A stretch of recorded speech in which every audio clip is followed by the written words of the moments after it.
Media మిత్రులకు నమస్కారం.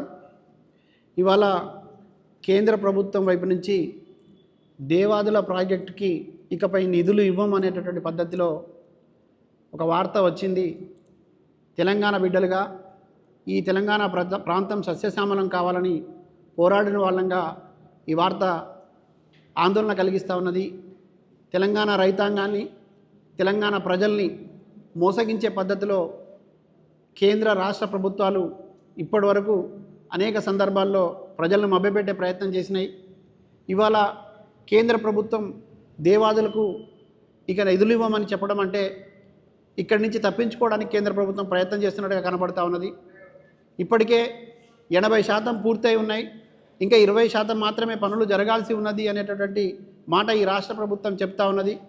ముఖ్యమంత్రి గారు రేవంత్ రెడ్డి గారు కూడా సమీక్షల పేరుతోని ఇప్పటివరకు అనేక మార్లు దీనిపైన దాటవేసే ధోరణి మాటలు చెప్పారు తప్పితే ఆచరణాత్మకమైనటువంటి అడుగులు వేయలేదు. ఇది చాలా దురదృష్టకరం.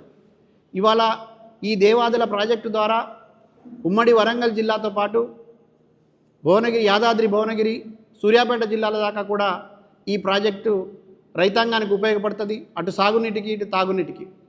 కానీ ఇవాళ కేంద్రం ఒక పక్కన, రాష్ట్రం ఒక పక్కన రెండు నాలుకల ధోరణి ప్రదర్శించి మధ్యలో రైతులను ఇబ్బంది పెట్టేటువంటి ప్రయత్నం చేస్తూ ఉన్నారు. ఇవాళ తెలంగాణ రక్షణ సేన ఒక డిమాండ్ చేస్తూ ఉన్నది కేంద్ర రాష్ట్ర ప్రభుత్వాలకి. మీరు రాజకీయాల్ని పక్కన పెట్టి, రాజకీయ ఉద్దేశాలు పక్కన పెట్టి ఇక్కడ రైతాంగాన్ని కాపాడేటట్టు ప్రయత్నం చేయాలని కోరుతా ఉన్నాం. కేంద్రం ఇప్పటికే తాత్సారా జరిగింది పనుల్లో, కాబట్టి మేము ఈ నిర్ణయం తీసుకోవాల్సి వచ్చిందని చెప్తా ఉన్నది.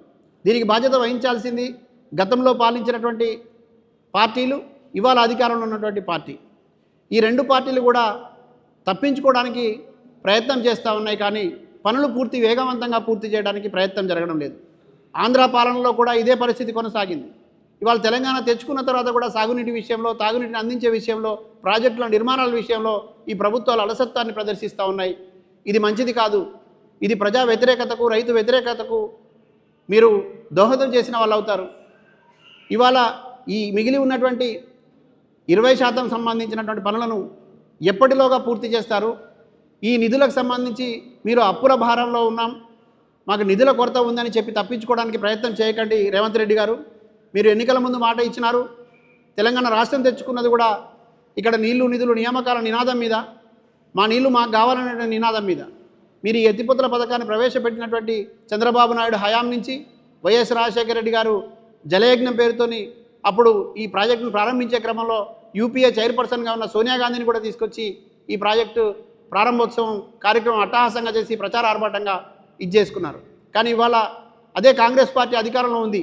దీన్ని పూర్తి చేయాల్సిన బాధ్యత రేవంత్ రెడ్డి గారిపైన ఉన్నది. కాబట్టి ఇప్పుడు ఈ ఉమ్మడి వరంగల్ జిల్లాతో పాటు యాదాద్రి భువనగిరి, సూర్యాపేట జిల్లాలకు సంబంధించి సాగును అందించేటటువంటి ఈ దేవాదుల ప్రాజెక్టును పూర్తి చేయడం కోసం చిత్తశుద్ధితోని ప్రయత్నం చేయాలని, దీనికి నిధుల కేటాయింపులు వెంటనే చేయాలని, ఒకవేళ దీంట్లో తాత్సారం చేయాలని, కేవలం రాజకీయాలకు మాత్రమే వాడుకోవాలని చూస్తే తెలంగాణ రక్షణ సేన కవితక్క నేతృత్వంలో ఆందోళనలు నిర్వహిస్తాం. బలంగా రైతులను కూడగొడతాం. ఇది రైతు వ్యతిరేక ప్రభుత్వం అని చెప్పే ప్రయత్నం చేస్తాం. ఎక్కడికక్కడ ప్రభుత్వ యంత్రాంగాన్ని నిలదీస్తామని కూడా ఈ సందర్భంగా హెచ్చరిస్తా ఉన్నాం.